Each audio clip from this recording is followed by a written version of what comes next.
Hi, ako si Kimia and welcome sa channel ko kung ganitong lakas makatrip ang bida.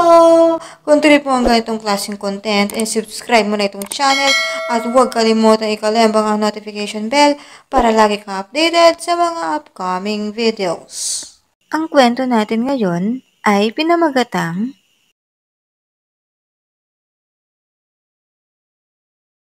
si Mitsuha ay nagluluto ng kanyang babauning lunch sa school. Kasalukuyan namang umaandar ang TV at merong weather reporter na nagbabalita sa kung anong update ng panahon. Napatigil si Mitsuha sa pagtakal ng kanin sa kanyang baunan dahil sa narinig niyang balita. At dahil hindi naman daw ito masyadong big deal, kaya nagpatuloy na siya sa pag-asikaso ng kanyang baunan and ready na siya sa kanyang pagpasok.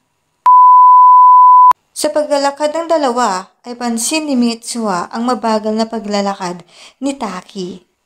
Sinita ni Mitsuha si Taki at sinabi na bilis-bilisan naman niya ang paglalakad dahil mahuhuli na sila sa school.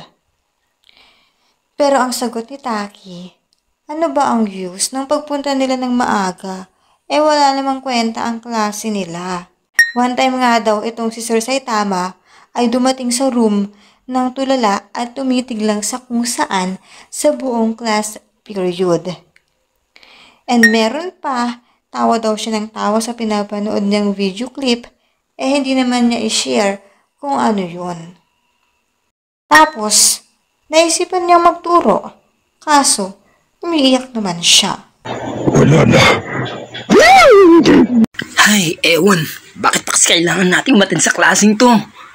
Kasi kailangan natin umattend at kung hindi, lagot tayo sa kanya. At saka wala naman na tayong exposure, patusin na natin to. Sumakay ng jeep si Mitsuha at Taki. And mangilan-ngilan pa lang silang nakasakay doon. So, need pa maghintay bago mapuno. A few moments later.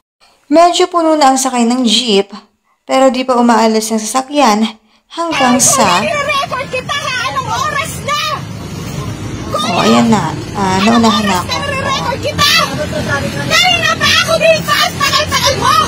Ang mga nasa jeep ay naalarma na sa bunganga ni Ira Kurosawa. At... Nireklamo ko yung driver na to! Sige! Mag-focus ka kuya! Mamamatay tayo pag hindi ka nag-focus! Doy! First press. Oh no! God bless Luthez. And the run hits by Austin. Oh, they're being blocked. The Rock's trying to cover up. Block him. Piston lock right hands. Nakarating na sa Anime Academy sila Mitsuha at Taki. At di makaget over si Mitsuha sa nangyaring iskandalo sa jeep. Sana daw ay kay Goku na lang sila nakisakay. Mas mabilis at hassle-free. Ito kasing si Goku ay kumikitang kabuhayan na at inihahatid ang customer niya sa pamamagitan ng instant transmission. Ano pang hinihintay mo? Sagot ko na ang service mo, kaya kapit na!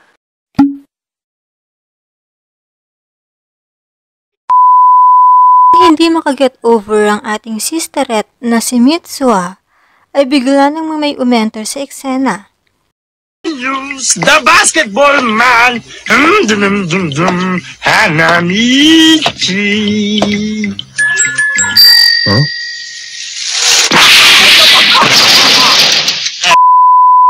For the first time in forever, medyo may interesting topic na itinuro si Sir Saitama. Ang XXX at love housing don't benefit.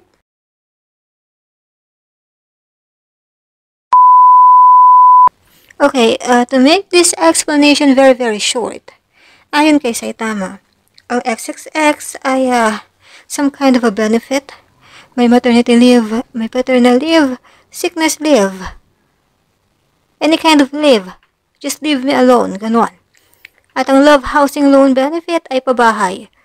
Yun lang naman ang kanyang sinabi. What? Bro, what are you talking about, man?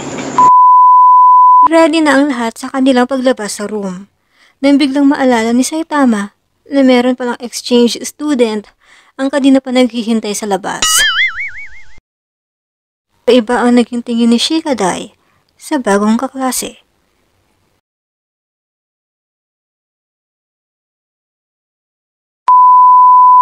Kinahapunan sa bahay nila Mitsuha ay abalang naghahanda ng sangkap ang kanyang lola sa lulutuing dinner.